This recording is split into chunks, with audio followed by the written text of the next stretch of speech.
안녕하세요. 방곡고등학교 1학년 여러분. 오늘은 지난 시간에 국어의 어제와 오늘, 즉 중세국어의 특징을 배운 데 이어서 오늘은 상황과 대상에 맞는 표현, 문법 요소에 대해서 배워보도록 하겠습니다. 여러분 교과서 준비해 주시고요. 교과서는 278쪽부터 시작하면 되겠습니다. 자, 두 번째 단원인 상황과 대상에 맞는 표현이라고 하는 단원에서는요. 우리말의 다양한 문법 요소에 대해서 배우게 되는데요. 우리말에서 이야기하는 문법 요소는 어떠한 상황에 적절하게 쓰는 표현을 점검하는 기준이고요. 그것은 높임 표현, 그리고 시간 표현, 그리고 피동 표현, 그리고 인용 표현이 됩니다. 자, 우리가 이번 시간에, 첫 번째 시간에는 두 차시에 걸쳐서 나누어서 배워볼 건데요. 높임 표현과 시간 표현에 대해서 알아보도록 하겠습니다. 자, 여러분들 그 교과서 한 장만 앞으로 넘겨보면 277쪽에 생각열기 나와 있어요. 여러분들도 많이 이용하는 음료 전문점이라든지 커피숍 이런 데서 주문을 했을 때 상품이 나왔을 때 안내하는 그 표현인데요. 사장님이 지금 주문하신 커피 나오셨습니다 라고 이야기하고 있어요. 이 상황에 뭔가 잘못됐다고 느껴진다면 그것은 무엇이고 그 이유는 무엇일까요? 자, 면대면으로 수업한 반들은 이미 학습했기 때문에 잘 알고 있겠지만 여러분도 어색하다는 걸 느끼죠? 그렇죠. 나오셨습니다가 바로 잘못된 표현이죠. 지금 여기서는 나오셨습니다의 대상이 커피가 되고 있잖아요. 사물 존칭이 쓰이고 있다. 그래서 지금 잘못됐다고 우리가 지적할 수 있는 것인데요. 사물을 과도하게 높여 표현했다는 것. 사람을 높이는 표현. 나보다, 말하는 사람보다 듣는 사람 또는 문장 안에 들어있는 높은 지위를 가지고 있는 사람. 그 사람을 높이는 표현은 맞지만 사물을 높이는 표현은 옳지 않다. 이것은 고객에게 높임 표현을 쓰려고 하는 의도를 지나치게 사용한 잘못된 사례가 되는 거죠. 이런 표현들은 정말 많이 쓰고 있어요. 이런 표현을 들으면 좀 듣는 사람이 어색하다. 그래서 이번 단원에서는 총체적으로 이러한 상황에 맞지 않는 또는 대상에 맞지 않는 표현들이 굉장히 많이 등장할 거고, 그리고 적시에 또는 적절한 대상에 대해서 어떻게 표현해야 되는지에 대해서 알아보는 겁니다. 그럼 교과서 처음에 나와 있는 높임 표현부터 한번 알아볼게요. 높임법이라고 하는 것은 말하는 사람이 대상에 대해서 높이거나 또는 낮춘다는 표현도 들어가죠. 예, 자신을 낮추는 표현, 또 상대에게 상대를 낮추는 표현은 하지 않지만 상대에게 적절하게 예의를 갖추어서 표현하는 그런 방식으로 나타나게 됩니다. 자, 이 높임 표현의 유형들, 종류는 세 가지가 있는데요. 대상이야 또 듣는 이에 따라서 구분이 돼요. 주체 높임과 객체 높임, 상대 높임 이 세 가지로 종류가 나누어지고 있습니다. 자, 먼저 주체 높임 표현이 나오고 있는데요. 문장의 서술어가 표현하는 동작이나 상태의 주체를 높이는 방식이에요. 자, 서술어가 행동의 표현이다. 그럼 그 행동을 하는 주체, 주어가 높임의 대상이 되는 것이죠. 그리고 또 그 주어가 형용사로 드러났을 때는 뭐 상태 이런 것들의 높임 표현이 들어가게 되는데 직접 높임과 간접 높임 두 가지 방식이 있어요. 이 두 가지 방식 다 알아보도록 합시다. 자, 일단 아라가 책을 읽는다. 책을 읽는다라고 하는 행동에 주어가 아라가 됐을 때와 할아버지가 됐을 때 지금 표현이 달라진다는 걸 알 수가 있잖아요. 아라는 동년배로 보인다. 그래서 주격조사인 가와 서술어는 그냥 읽는다라고 표현이 돼 있죠. 하지만 할아버지가 주체가 될 경우에는 할아버지를 높여주는 가에서 깨서라는 주격조사의 변화를 겪게 된다. 그리고 읽는다가 아니라 읽으신다. 지금 높임 표현 중간에 끼어들어 있는 아이들이 있어요. 이 아이들 이따가 한번 살펴볼 건데 이렇게 서술어 표현과 주격 조사 표현에 높임 표현들이 적용된다라고 하는 것입니다. 자, 구체적으로 주체 높임을 어떻게 실현하는지 내용을 좀 살펴볼게요. 조사에는 이나 가라는 주격조사 대신에 깨서를 붙인다고 되어 있어요. 아까 할아버지의 경우에도 같은 방식으로 구현이 됐었는데, 서술어에는 일단 크게 두 가지 방식으로 나뉘어요. 서술어에 선어말 어미인 의시를 붙이는 경우에요. 어말 어미는 여러분들 용언, 즉 활용하는 단어의 마지막 어말, 종결형에 붙는 어미 형태를 얘기해요. 뭐 이를테면 가다, 가고, 가니, 가서. 그러면 가라는 변하지 않는 부분, 그리고 의미를 갖고 있는 부분은 어간에 해당하고, 다, 니, 서 이런 부분들은 말을 마무리 짓는 부분, 끝말자를 써서 단어의 끝에 오는 형식 형태소인 어미가 되는 겁니다. 그래서 이를 어말어미라고 부르고요. 그 어말어미 사이에 쓰게 돼요. 어간과 어말어미의 사이에 오게 됩니다. 높임 표현. 그게 바로 시나 의시예요. 자, 이런 말이 붙으면 주다에서 주시다, 또는 여기서는 어로 끝나기 때문에 어말어미가 주셨어, 과거형이 포함되어 있기 때문에 주시었어의 줄임말인 주셨어로 표현된 겁니다. 옆집 아주머니는 높임의 대상이죠. 그래서 깨서가 붙고 고구마를 주시었어, 주셨어로 높임 표현이 실현이 되는 것이죠. 또는 이런 의시라는 선어말 어미를 사용한 표현이 아니라면 특수어휘를 사용하게 돼요. 주체에게 적당한, 그래서 아프다라는 표현 대신은 편찮으시다, 있다는 계시다, 자다는 주무시다, 먹다는 잡수시다, 죽다는 돌아가시다와 같은 특수어휘를 사용하게 됩니다. 그래서 어머니가 잔다 라고 하지 않고 어머니께서 주무신다 라고 표현하죠. 자, 그리고 또 우리가 보통 사용하는 표현 중에는 누구누구님을 많이 쓰는데요. 이걸 뭐 거의 일상생활에서 많이 쓰다시피 하는데, 사장님, 선생님 하는데 님이 들어가는 표현도 높임 표현이에요. 네. 존칭어가 아닐 경우에는 그냥 선생이라고 불러야 되죠. 그런데 높임 표현이기 때문에 선생님이라고 쓰는 겁니다. 주체 높임은 주격조사의 변화와 서술어의 변화를 통해 실현한다 라는 것이 꼭 알아두어야 할 사항이겠죠. 그러면 그 다음에는 간접 높임에 대해서 한번 같이 살펴볼게요. 우리가 아까 앞전에 살펴본 것이 직접 높임이라고 한다면, 간접 높임은 주체를 간접적으로 높이는 방식에 해당해요. 주체를 직접 높이는 방법은 앞에 설명했기 때문에 이를테면 주격조사와 서술어로 실현한다. 하지만 간접 높임인 경우에는 높여야 되는 대상이 조금 달라지는데, 그 높임 대상의 신체의 일부라든지 여기 나오는 할머니 손, 어머니의 어깨, 뭐 이런 것들이 되겠죠. 개인적인 그의 소유물, 높임 대상에 해당하는 사람의 소유물, 또는 그와 관련된 일이나 사물, 이런 것들이 돼요. 이런 것들도 높임 대상의 일부로 보는 겁니다. 그래서 동일시하게 되죠. 그러니까 높임 표현이 붙게 되는 거예요. 이때도 역시 의시를 붙여야 한다. 그래서 할머니에 대한 직접적인 표현이 아니라 할머니의 손이라는 신체의 일부를 높여주는 방식이 바로 간접 높임이죠. 그래서 할머니의 손이 고우십니다. 우리 교과서에는 지금 간접 높임의 방식이 278쪽에 22번째 줄에 나와 있어요. 그래서 교장 선생님의 말씀이라든지 할머니의 손이라든지 이런 대상에는 높임 표현을 써주어야 한다라는 것입니다.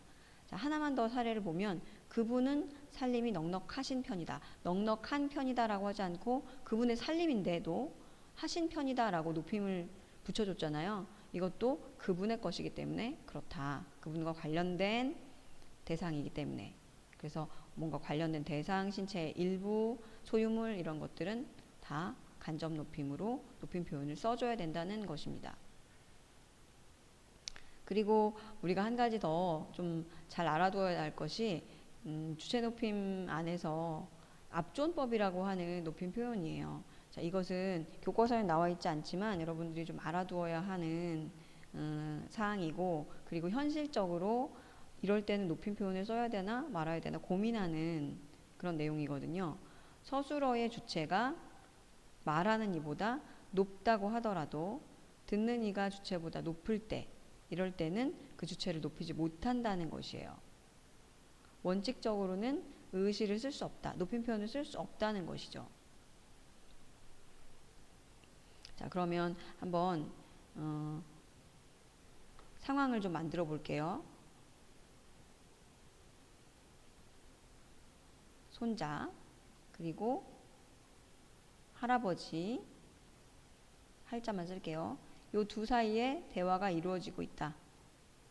그리고 누구에 대해서? 아버지에 대해서 이야기하고 있다. 할아버지가 손자에게 얘기합니다. 네 애비 집에 왔니? 라고 물었어요. 그럼 손자가 네, 할아버지, 아버지가 왔습니다. 아버지가 오셨습니다. 아버지께서 오셨습니다. 어떻게 표현해야 될까요?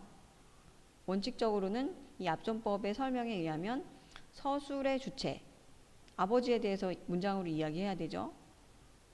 서술의 주체가 말하는 이보다 높은 사람이죠. 높다고 하더라도 듣는 사람인, 아이고 미안합니다. 자꾸 올라와서 할아버지가 이 문장의 주체보다 더 높을 때, 할아버지가 제일 높은 사람이죠. 그 다음 아버지가 높은 사람이죠. 손자, 말하는 사람이 가장 낮은 사람이에요.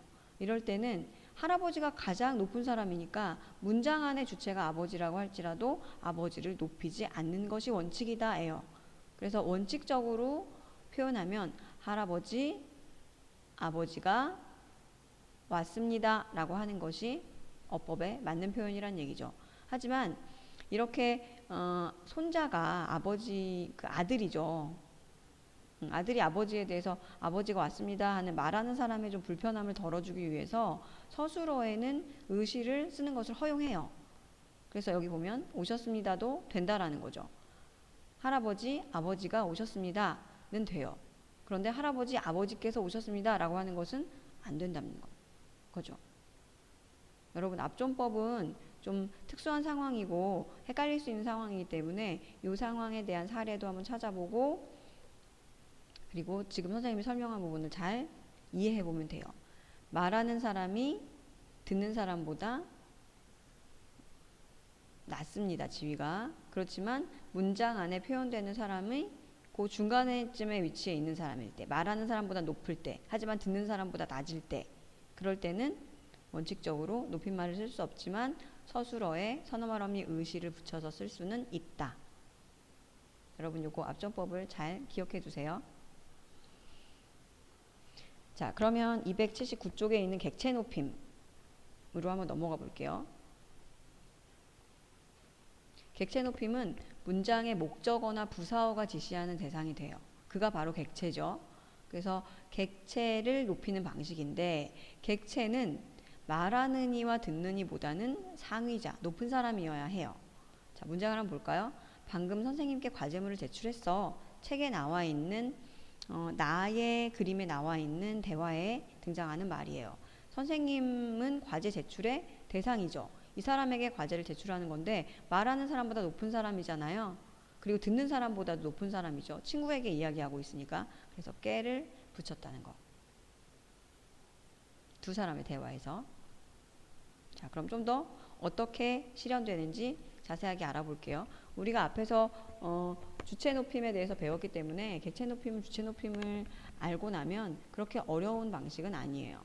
그 목적어나 부사어가 되는 대상에게 깨를 붙여주면 되는 거고, 선어말 어미에서도 주체 높임 표현과 마찬가지인 선어말 어미 의시를 사용하거나 특수어휘를 사용하는 동일한 방법으로 실현된다. 네, 여러분들 주체 높임 방법하고 주체 높임의 직접 높임 방법하고 동일한 방법으로 객체 높임이 실현된다 라고 하는 것을 알아두시면 되겠습니다. 자, 그 다음엔 상대 높임을 좀 알아볼게요. 상대 높임은 듣는 사람을 높이거나 낮추는 방식이에요. 상대에 대한 높임이잖아요. 상대는 듣는 사람을 이야기한다. 그래서 문장 종결 표현으로 실현이 됩니다. 그래서 듣는 사람을 높이거나 또는 낮추죠. 왜냐면 나보다 지위가 낮은 사람이 될 수도 있기 때문에. 자, 여기 세 개의 문장이 나와 있는 말풍선을 한번 볼까요? 지금 대상이 교장 선생님, 형, 반고가 아마 친구 같아요. 이렇게 대상이 낮아지고 있죠. 지위가. 자, 여기 앉으십시오라고 했어요. 그 다음에는 조금 더 자기보다 연대가 높은 사람, 아주 높은 사람이 아니죠. 앉아요라고 했어요. 반고기에게는 앉아라고 했죠. 지금 문장 종결형을 통해서 서술어의 문장 종결형을 통해서 높임 방식이 달라지고 있어요. 교장 선생님은 최고 격식체인 하십시오체, 앉으십시오라고 했고 형에게는 앉아요. 비격식체에 해당하는 해요체를 써줬죠. 친구에게는 앉아, 해체, 반말을 했죠. 이렇게 문장 종결형을 통해서 표현된다. 이 문장 종결형을 우리가 여러 가지 종류들이 있는데 여러분들 279쪽에 날개에 나와 있는 상대 높임의 유형을 함께 보면 될 것 같아요. 좀 더 상세한 정보를 함께 해주면 격식체와 비격식체로 나뉜다는 걸 알 수가 있죠. 표의 맨 왼쪽에 보면 격식체 4가지, 비격식체 4가지가 나와 있어요. 격식체는 격식을 차려서 정중하게 표현하는 방법이고요. 의례적이거나 공식적인 자리에서 말하는 방법을 얘기합니다.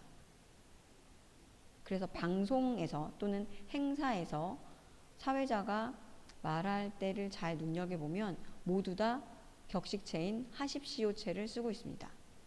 가장 높은 방식인 아주 높인 방식을 쓰는 거죠. 이 방식은 상대, 듣는 사람을 가장 최고로 대우하는 말하기 방법이긴 해요. 하지만 심리적으로는 거리가 조금 유지되는, 공식적인 거리가 유지되는 관계를 지속할 수 있다는 것입니다. 그에 반해서 격식체는 격식이 없는 말의 방법이잖아요. 그래서 격식을 차리지 않는 방법, 의례적이지 않은 자리, 개인적이거나 아니면 또는 지인들 간의 관계, 그리고 격식을 덜 차려도 되는 모임이나 행사 이런 데서 쓸 수 있는 거죠. 그런 곳에서 비격식체인 해요체나 해체 같은 것들을 써주게 되면 사람들 사이의 관계는 굉장히 가까워지죠. 친근한 느낌을 많이 준다. 이런 특성을 갖게 되는 겁니다. 그래서 말하는 사람과 듣는 사람 간의 심리적 거리, 그리고 관계에 대한 느낌, 이런 것들은 어떻게 달라지는지 격식체이냐 비격식체이냐에 따라서 달라져요. 자, 격식체 중에서도 가장 상대를 우대해 주는 것은 아주 높인 방식, 하십시오체죠. 여기 나와 있는 것은 문장 종결형이 말하는 종류의 문장 종결형에 따라서 어떻게 좀 달라지는지 가다를 예로 한번 들어본 거예요. 갑니다, 갑니까, 가십시오, 가시지요. 이런 식으로 하십시오체의 경우에는 표현이 된다는 얘기죠. 다른 말들을 넣어서 바꾸어서 사례를 만들어 봐도 이해할 수 있을 것 같아요. 자, 그 다음 하오체 같은 경우는 요거는 조금 옛날식 표현이라서 지금 많이 안 쓰는 방식인데 가오라는 방식으로 표현이 되죠. 가는구려 라는 옛날 시가나 이런 데서 감탄법으로 사용되는 것들 우리 많이 좀 보게 되잖아요. 그 다음에 하계체부터는 이제 낮춤 표현이에요. 자, 이 낮춤 표현이라고는 하지만 실제 상대가 낮은 것이지 그 상대에게 격식을 차려서 예의를 갖춰서 하는 낮춤 표현입니다. 하계체 같은 경우에 우리 자네 혹은 누구누구 학생, 선생님이 얘기할 때를 예를 들어보면 누구누구 학생 가는가, 학교 가는가, 집에 가는가, 뭘 심부름을 시키더라도 자네 이 심부름 좀 같이 해주게, 이렇게 표현하는 방식이 하계체죠. 상대에게 격식을 차려서 낮춤으로 표현해주는 방식이에요. 예사 낮춤 방식. 그리고 해라는 가거라, 가자 하는 방식으로 표현하는 것은 아주 낮춤 방식이죠. 격식을 차린 표현이다. 하지만 여기 나오는 것들은 격식을 차려서 상대에게 높임이나 낮춤하는 방식이다. 그리고 비격식체 같은 경우에 여러분들이 해요체 같은 경우는 상당히 헷갈릴 수 있어요. 격식체인 것처럼 사용할 수 있거든요. 그렇지만 얘는 구분상으로는 비격식체다. 비격식체이지만 높임 표현이에요. 두루 높임 표현이죠. 그래서 동년배이지만 우리가 아는 바가 없다. 처음 보는 사이다. 그러면 혹은 나이가 적더라도 내년에 뭐 신입생이 들어온다 했을 때 그에게 학교를 안내한다고 해보세요. 그럼 반말할 수 없잖아요. 그럴 때는 해요체 같은 걸 써준다.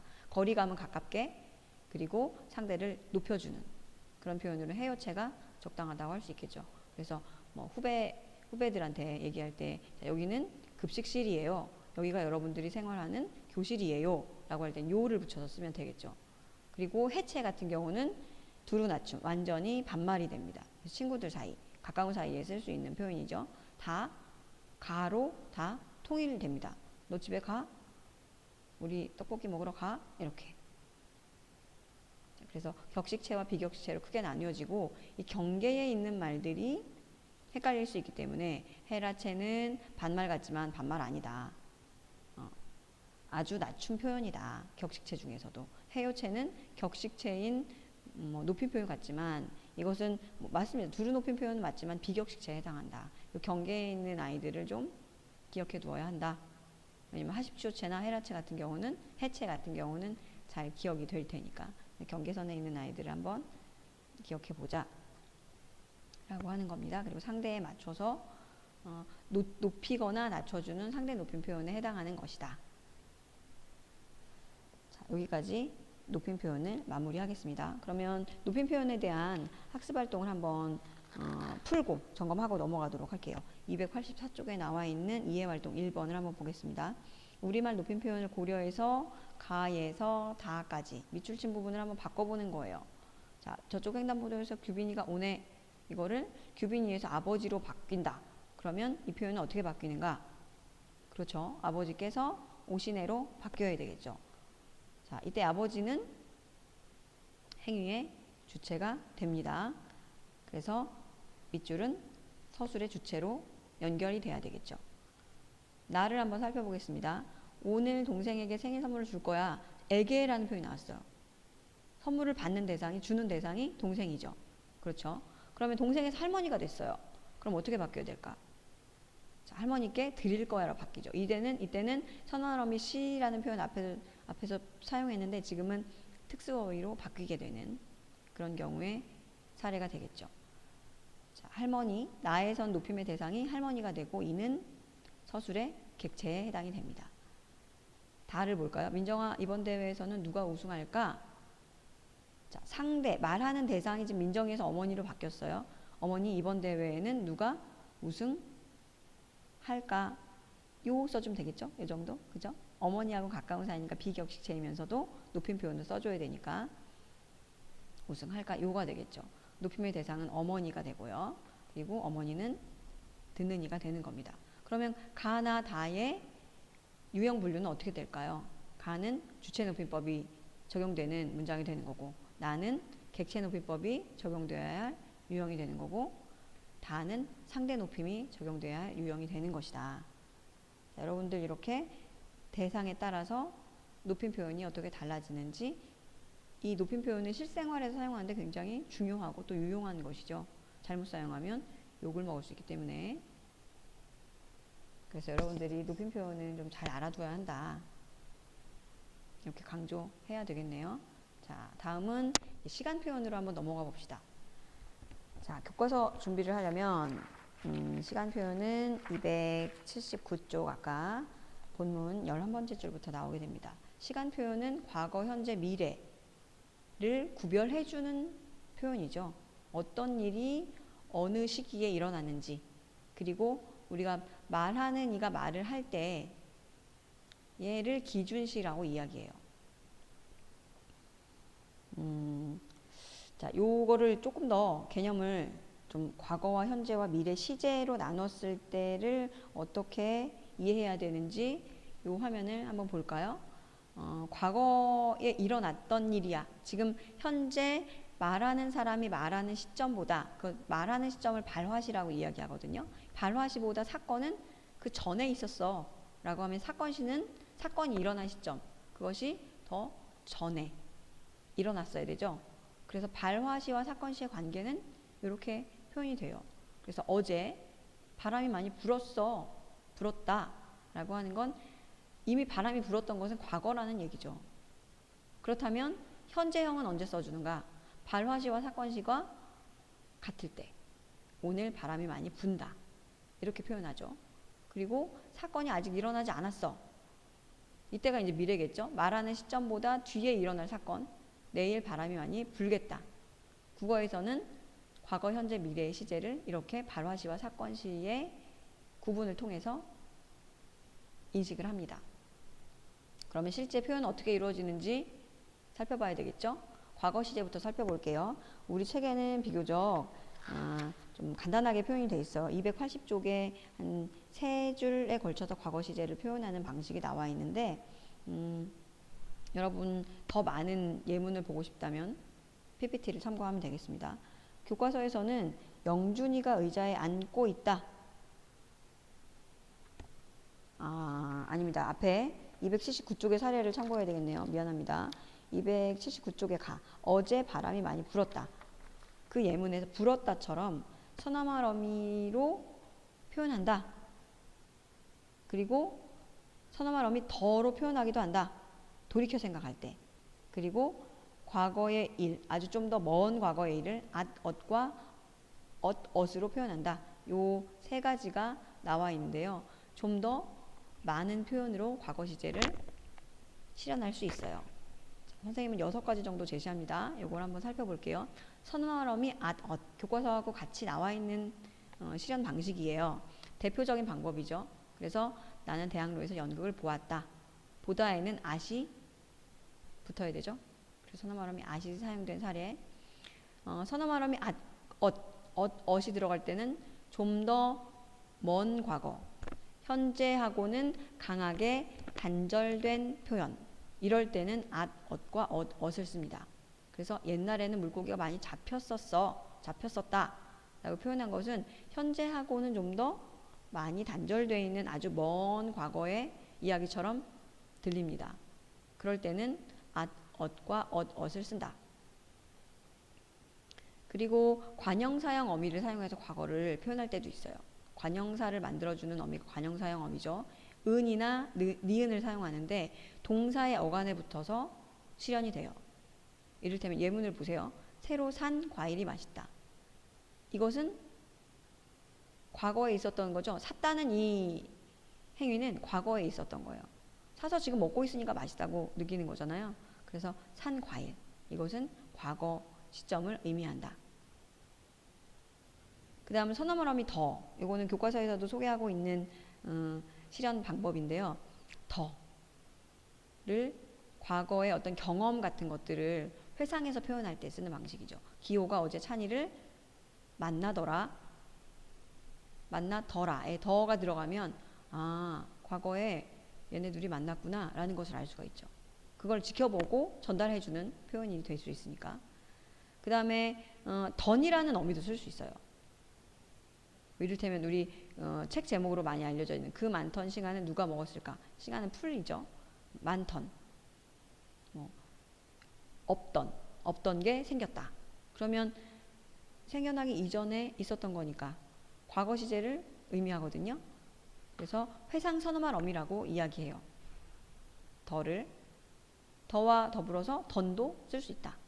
회상 서너말 어미 더에다가 관형사형 어미인 니은이 같이 결합된 형태의 던도 쓸 수 있다. 그리고 마지막은 아까 앞에서도 나왔지만 시간의 부사어, 과거를 나타내는 시간의 부사어. 어제, 아까, 이미, 옛날 이런 것들을 써서 어제 바람이 많이 불었어 이런 표현처럼 네가 입은 옷이 예뻤다. 여기는 지금 서너말 어미 엇과 어제가 같이 쓴 앞에서 봤던 어제 바람이 많이 불었다와 같은 방식이죠. 이렇게 다양한 표현 방법으로 과거 시제를 표현할 수 있다라고 하는 것입니다. 자, 그럼 이제 현재 시제 표현을 알아볼까요? 현재 시제는 교과서에는 한 줄에 아주 짧게 나와 있어요. 네 번째 줄에 나와 있는데 분다에 니은 또는 는을 넣어서 실현하는 방식이죠. 자, 하나씩 살펴봅시다. 서너말 어미 는이나 니은. 이 동사의 경우에 오는 거죠. 그래서 친구들과 농구를 한다. 지금 현재 이루어지고 있는 것을 알 수가 있어요. 현재 시제. 서너말 어미는 없어요. 예. 서술어가 형용사나 서술격 조사인 경우에는 선언어미가 적당하게 붙는 것이 없어요. 그냥 이렇게 춥다, 뭐 춥다로 그대로 표현하게 되는 거죠. 형용사 표현일 경우에는. 그래서 동사가 아닌 경우에는 선어말 어미가 없이 그대로 표현되는 것이다. 현재형 같은 경우는. 관형사형 어미도 지금 는이 붙게 되는 거죠. 이것도 동사에 붙는 거예요. 밥을 먹는 동생을 보고 있다. 지금 현재 먹고 있는 모습이라는 거죠. 내가 지금 보고 있는데 동생은 밥을 먹고 있는 거죠. 자, 관형사형 어미 은이나 니은 같은 경우에는 서술격 조사에 붙거나 형용사에 붙어요. 지금 요 앞에 관계를 살펴보면 형용사에는 선어말 어미는 붙지 않는다. 하지만 관형사형 어미는 붙을 수 있다. 왜냐하면 이렇게 예쁜 꽃 같은 경우에 관형어로 체언을 수식해 줄 때는 니은이 담기고 이것은 현재형 표현이라고 보는 겁니다.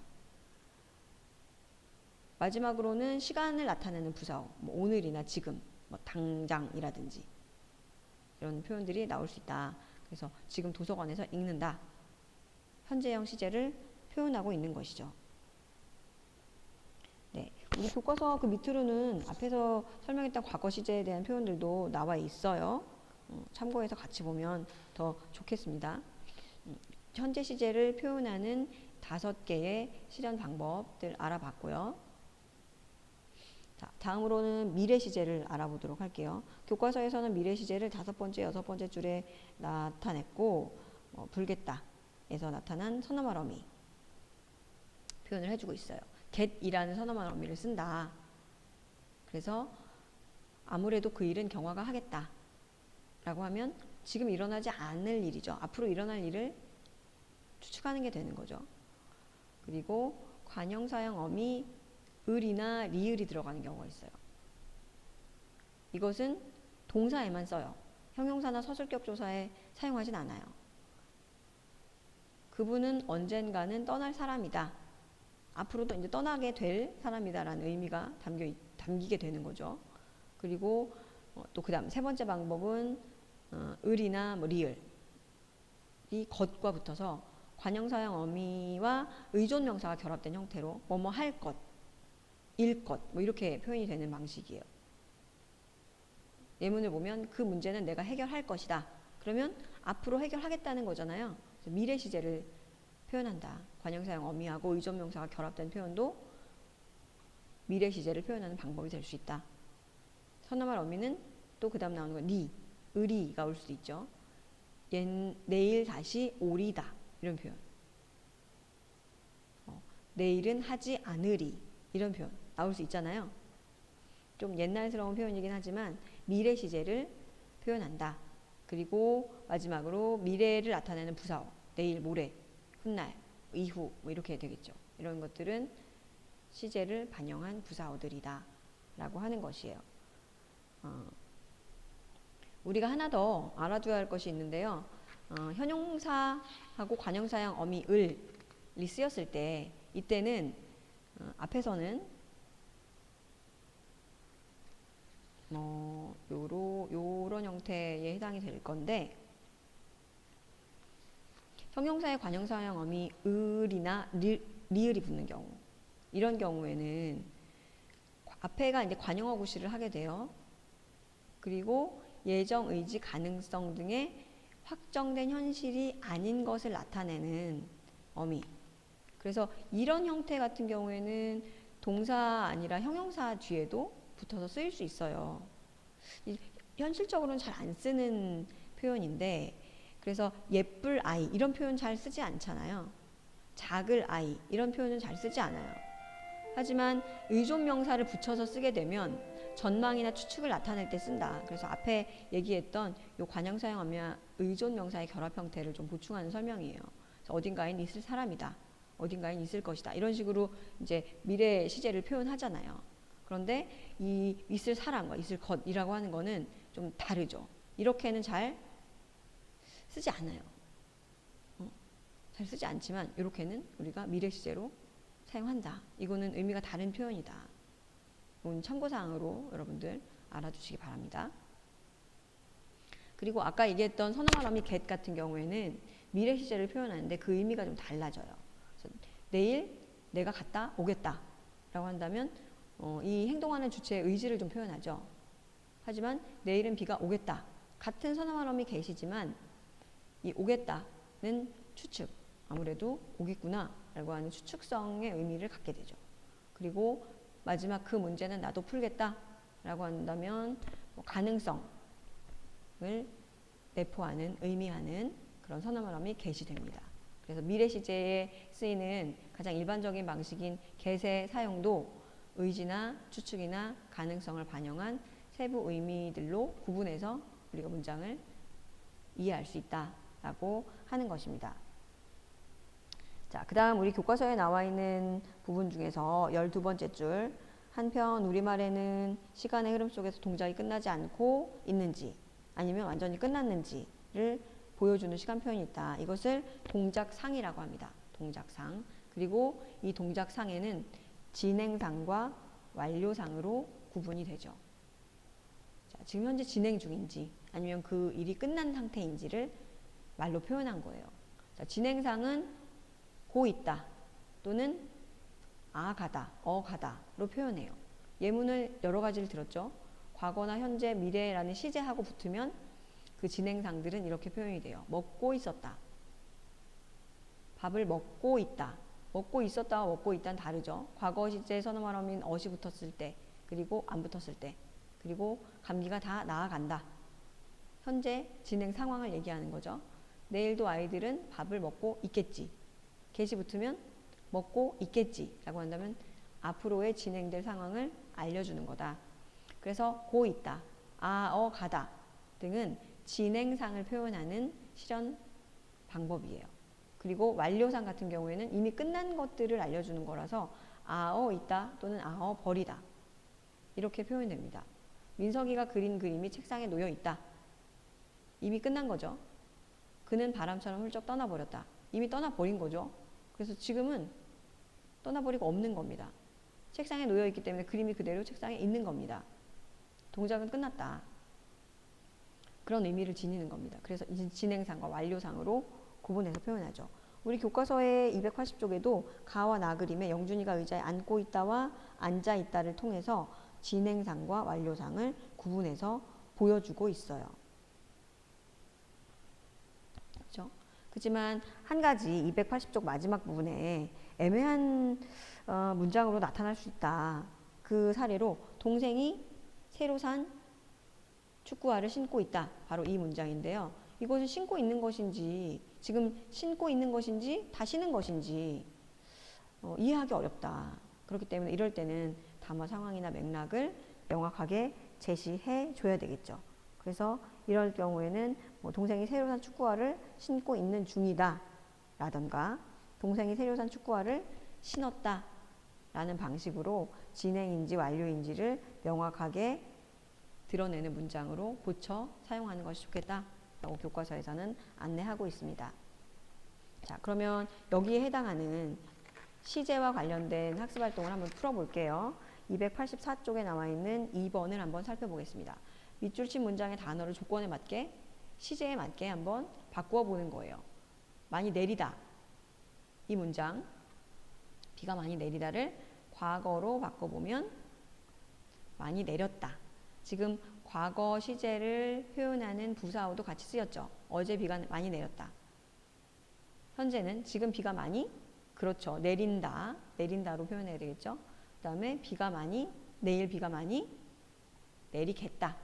선어말어미 또는 get 또는 여기는 니은으로 표현이 됐다. 그래서 각각의 시제에 맞는 표현 바꿔보는 문장을 한번 만들어 봤고요. 두 번째는 이제 진행과 완료상으로 어떻게 표현될 것인가. 지금 진행상으로 표현하면 단풍이 예쁘게 물들다는 단풍이 예쁘게 물들 그렇죠. 고 있다. 물들고 있다 또는 물들어 간다. 이렇게 표현해도 됩니다. 완료상은 이미 물이 들었다는 표현을 해줘야 되죠. 단풍이 예쁘게 물들었다. 물들어 있다. 있다, 있다. 이렇게 표현하죠. 또는 버렸다, 버렸다. 버리다로 표현할 수도 있죠. 물들어 버렸다. 이렇게 표현해도 됩니다. 그래서 여러분들이 시제에서는 각각의 시제에 사용되는 문법적인 실현 방법, 그리고 진행상과 완료상이 어떻게 구분되는지, 어떻게 실현되는지를 알아두어야 합니다. 다시 한번 내용을 보면요.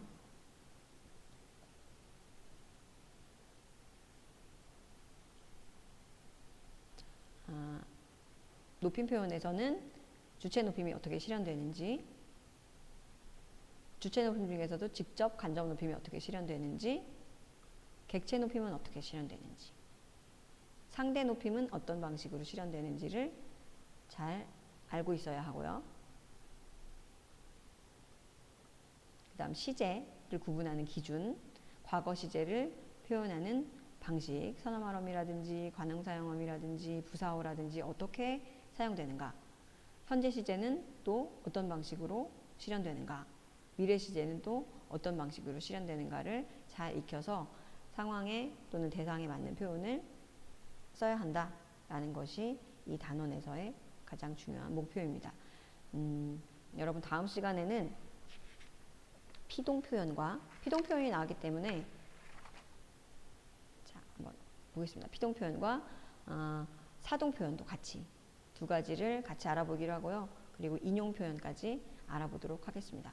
여러분 수고하셨고요. 다음 차시에서 다시 문법 요소 마무리하도록 하겠습니다. 감사합니다.